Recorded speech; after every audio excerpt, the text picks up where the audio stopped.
semuanya. Aku Salsa. Aku Adila. Kita dari TRKI Angkatan 2022 Sekolah Vokasi Universitas Diponegoro. Kita hari ini mau berangkat ke PT Aromatindo Ngalian. Terus ikutin ya kegiatan kita. Let's go. Let's go.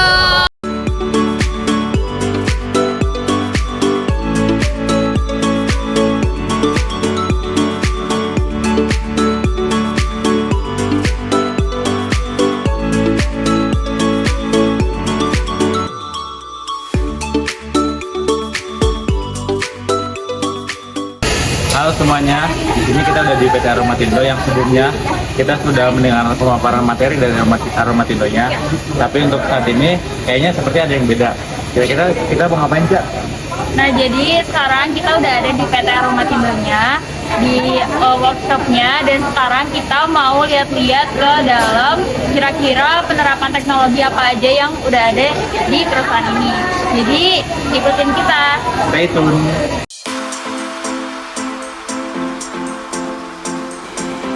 PT Aromatindo berfokus pada pemurnian senyawa aromatik dari bahan baku minyak atsiri, yang mana proses utamanya adalah distilasi yang dilakukan untuk memisahkan fraksi-fraksi bernilai tinggi berdasarkan titik didihnya.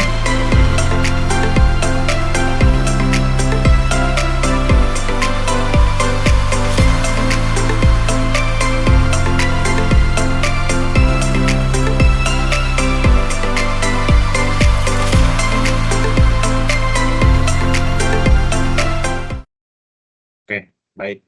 Di sini mengenai hazard analisis, itu ada beberapa isi. Yang pertama ada proses, parameter, deviasi, penyebab umum, dampak potensial, safeguard yang ada, dan rekomendasi.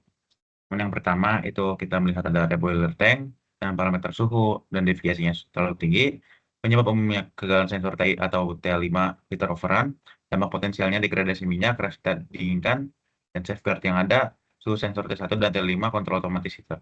Dan rekomendasinya tambahkan alarm suhu tinggi, pasang double interlock. Dan di sini yang kedua itu ada FFE, itu parameternya aliran, deviasinya tidak ada aliran, dan penyebab umumnya yang biasa terjadi, pompa PM mati dan valve tertutup. Dampak potensialnya pemanasan tidak merata, FFE tidak bekerja.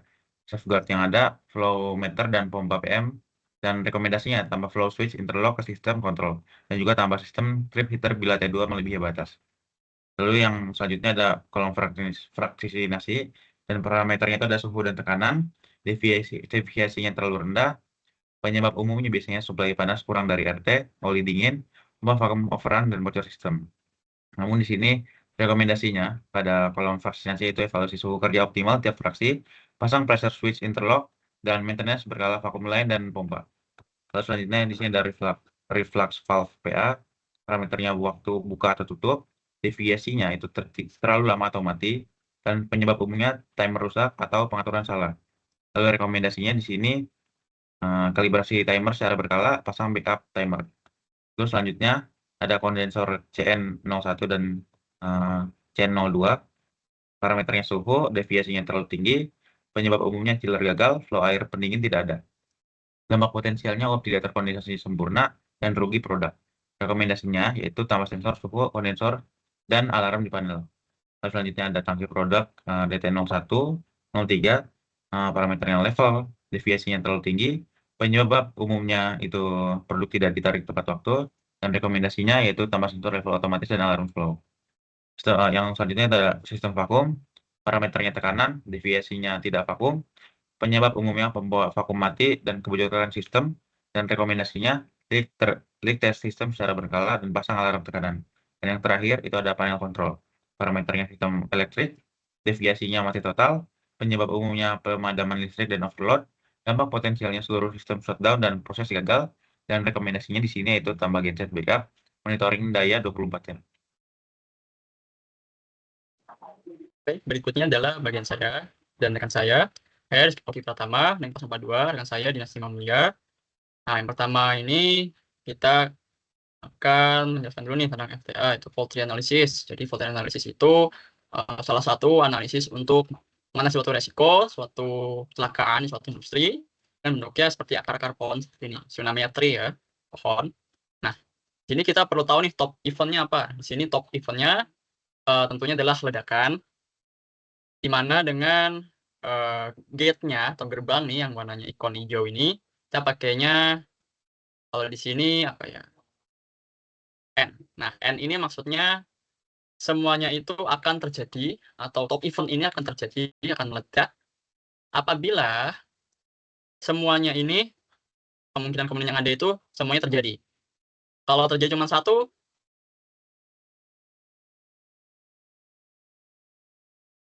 yaitu adalah uncontrolled temp. Jadi akar yang pertama nih ya, uncontrolled temp, di mana temperaturnya itu tidak dapat dikendalikan sama sekali atau error. Nah, penyebabnya apa? Di sini ada temperatur sensornya broken atau rusak sensornya. Lalu ada heaternya itu gagal berjalan. Lalu juga ada pompa oli panas yang berhenti atau macet.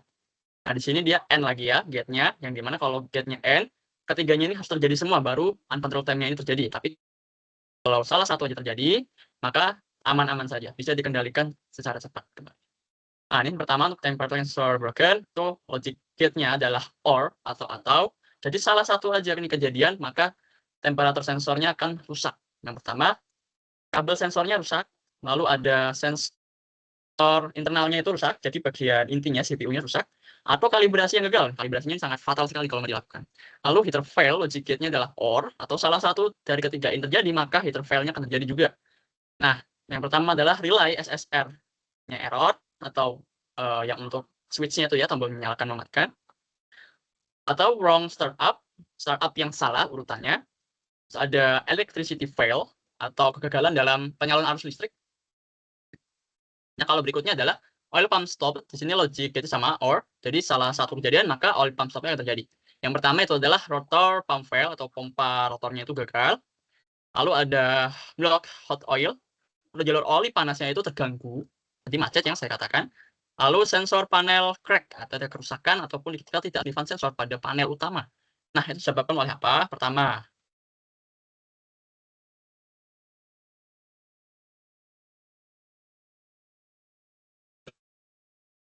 lalu digital not appear. Nah, ini hubungannya sama sebenarnya, yaitu angka digital tidak muncul. Lalu berikutnya adalah fraction anomaly. Nah, atau pemisahan fraksi ini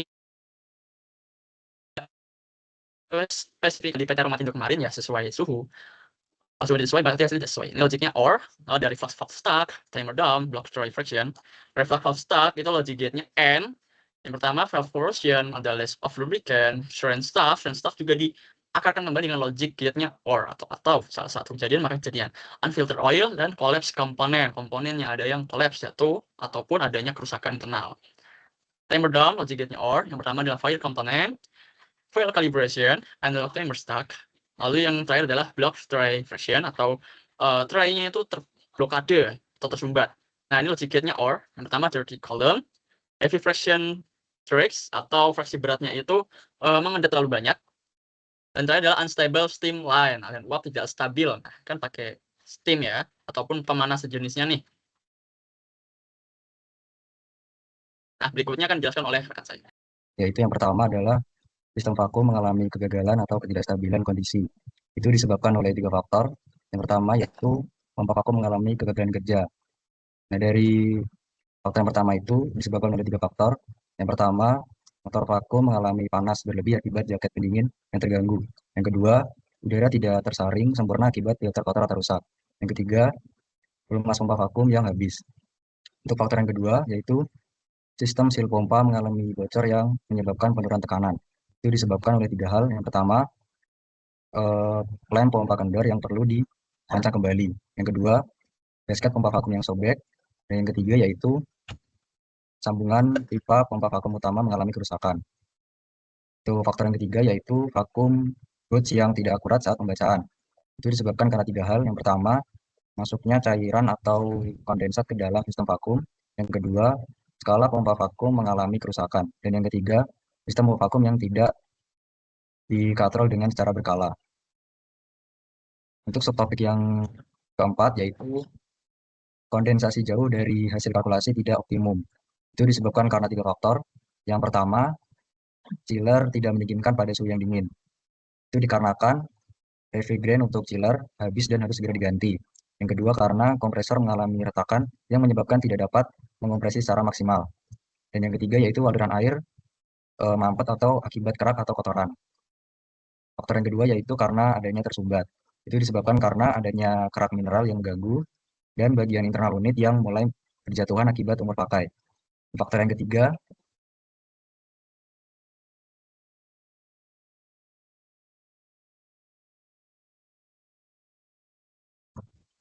yaitu air pendingin tidak mengalir. Itu disebabkan karena dua hal. Yang pertama, pompa cooling tower mati.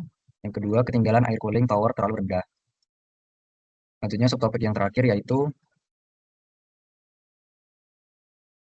pipa yang menyebabkan sumbatan atau bocoran. Itu disebabkan karena tiga faktor. Yang pertama, tidak dibersihkan secara berkala. Dan ini dipengaruhi yang pertama, perlakuan SOP kebersihan yang tidak sesuai, operator tidak melakukan checklist komponen, dan alat kebersihan yang tidak memadai. Untuk faktor yang kedua yaitu pipa dan fitting mengalami kebocoran. Dan itu disebabkan karena terjadi aus pada sel O-ring. Yang kedua yaitu kendurnya sambungan perpipaan. Dan yang ketiga yaitu tidak dilakukannya inspeksi secara objektif. Untuk faktor yang ketiga yaitu bocornya oli pemanas. Itu disebabkan karena tiga hal. Yang pertama, jaket pemanas mengalami kebocoran akibat retakan. Heat exchanger tiba-tiba mengalami lonjakan tekanan tinggi. Dan oli sudah melewati masa pakai.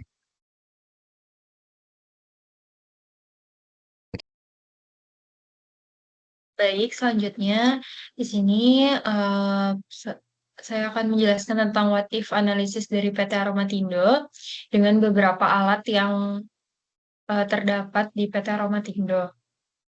Contohnya yaitu adalah yang pertama ada di TOB atau tangki penyimpanan minyak mentahnya, di mana what if-nya adalah minyak mentah bocor atau tercampur dengan air, sehingga diakibatkan oleh seal yang rusak atau tangki yang terbuka dan menyebabkan prosesnya pastinya akan terganggu dan efisiensinya akan menurun.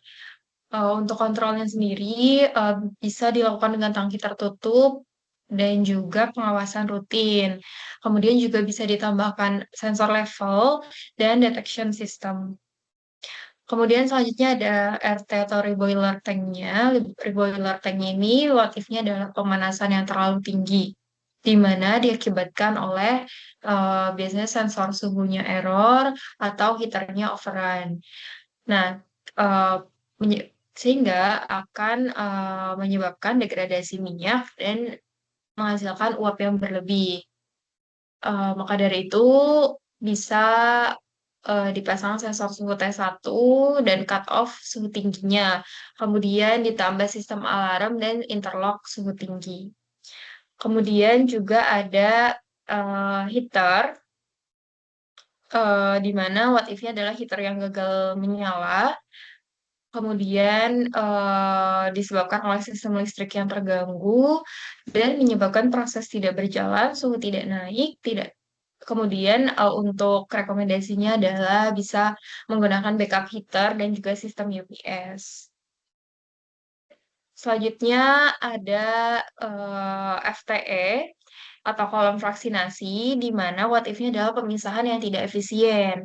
Ini disebabkan dengan perhitungan reflux yang salah, karena pada PT Armatindo sendiri masih menggunakan perhitungan reflux yang manual, jadi memang belum tergabung di sistem. Maka dari itu bisa jadi perhitungan reflux yang salah, sehingga suhunya itu tidak tepat. Nah, konsekuensinya adalah fraksi tidak terpisah dan kualitasnya menurun. Kemudian untuk rekomendasinya adalah menambah sensor level reflux dan juga kontrol PID suhu. Selanjutnya ada FMEA study case. Berikut adalah struktur FMEA yang digunakan. Komponennya dikaitkan langsung dari identitas yang ada pada PFD dari PFD Aromatindo. Setiap potensi kegagalan, dianalisis efeknya, sistem perlindungan yang tersedia, dan rekomendasi teknis yang akan diberikan untuk meningkatkan keandalan. Nah, di sini saya akan menjelaskannya dibagi melalui beberapa tahapan. Nah, tahapan pertama itu ada analisis komponen proses awal, yaitu ada tangki TOB, tangki operasi bahan, dan reaktor tank. Nah, pada tahap awal, tangki TOB berfungsi sebagai penampung minyak nila mentah. Potensi kegagalannya adalah kebocoran atau kontaminasi bahan. Saat ini proteksinya hanya berupa material tahan karat dan inspeksi visual. Kami merekomendasikan penambahan sensor level otomatis dan sistem deteksi kebocoran. Lalu ada reaktor tank. proteksi yang tersedia adalah kegagalannya adalah overheating, fouling, keretakan. Nah, proteksi yang tersedia adalah sensor suhu T1, T5, serta kontrol otomatis dari PID. Namun, perlu ditambahkan sistem auto shutdown jika terjadi overheat untuk meningkatkan keselamatan. Nah, tahapan kedua adalah pada tahapan sistem evaporasi dan fraksinasi. Nah, di sini tuh ada FFE, Falling Film Evaporator, kolom fraksinasi, dan juga reflux. Nah, pada FFE, itu adalah tahap kritis untuk penguapan fraksi ringan. Proteksi suhu dijaga oleh sensor T2 dan T2 dan PID control. Nah, potensi kegagalan seperti falling dapat mengganggu efisiensinya. Disarankan untuk pembersihan berkala dan pemasangan alarm ketika suhu tinggi. Nah, di kolom fraksinasi, kontrol reflux masih manual melalui knob atau timer. Kami menyarankan untuk otomatisasi berdasarkan suhu T3 dan T4 agar pemisahan fraksinya lebih presisi. Lalu, tahap selanjutnya adalah pada tahap pendinginan dan penampungan. Di sini ada kondensor, chiller, cooling tower, dan juga tangki produk.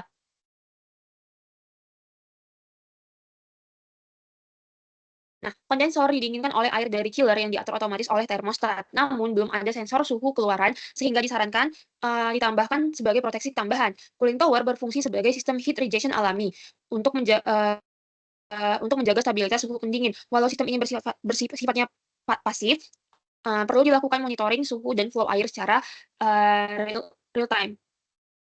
Lalu ada tangki produk yaitu DT01, 02, dan 03. Masih diatur manual, potensi kontaminasi silang atau overflow bisa dicegah dengan sistem kontrol level otomatis dan analisis inline. Lalu ada sistem vakum dan panel kontrol. Nah, di sini ada vakum dan panel kontrol. Pompa vakum saat ini hanya dimonitor melalui gauge manual, maka diperlukan integrasi dengan alarm tekanan rendah dan auto stop jika tekanannya tidak tercapai. Lalu ada panel kontrol utama sudah menggunakan loop PID, suhu, saklar, dan indikator status. Untuk keandalan jangka panjang, disarankan dilakukan integrasi dengan sistem SCADA dan backup power untuk kondisi darurat. Nah, pada kasus resiko kebocoran terlena dari tangki penyimpanan, itu ada ancamannya. Yang pertama itu kegagalan katup atau flank. Nah, pencegahannya itu periksa katup dan sambungan secara berkala. Kemudian yang kedua, ada ancaman korosi atau kerusakan mekanis. Kemudian pencegahannya itu dengan penggunaan material tahan korosi. Lalu ancaman yang ketiga itu kesalahan operator saat pengisian. Nah, untuk pencegahannya itu SOP pengisian bahan kimia. Nah, yang terakhir ancamannya itu tekanan berlebih dalam tangki, di mana pencegahannya itu dengan sistem kontrol tekanan otomatis. Mitigasi bariernya, di mana konsekuensi yang pertama adalah kebakaran atau ledakan. Yang nantinya mitigasi yang harus dilakukan yaitu tanggap darurat kebakaran dan evakuasi. Lalu yang kedua ada paparan zat beracun ke pekerja. Nantinya pekerja ini harus menggunakan APD lengkap untuk bekerja. Lalu yang ketiga ada gangguan operasional, di mana nantinya sistem deteksi kebocoran dan juga alarm dari gas. Lalu yang terakhir ada pencemaran udara atau tanah. Dan nanti mitigasi bariernya itu penampungan sekunder, yang nantinya untuk konsekuensi dan juga mitigasi barier ini akan mencegah kebocoran toluen dari tangki penyimpanan. Oke guys, jadi itu adalah hasil kunjungan kita di PT Aromatindo kalian mengenai tentang teknologi dan juga hingga K3-nya yang ada di dalamnya. Ya, jadi sekian itu video dari kita. Dadah!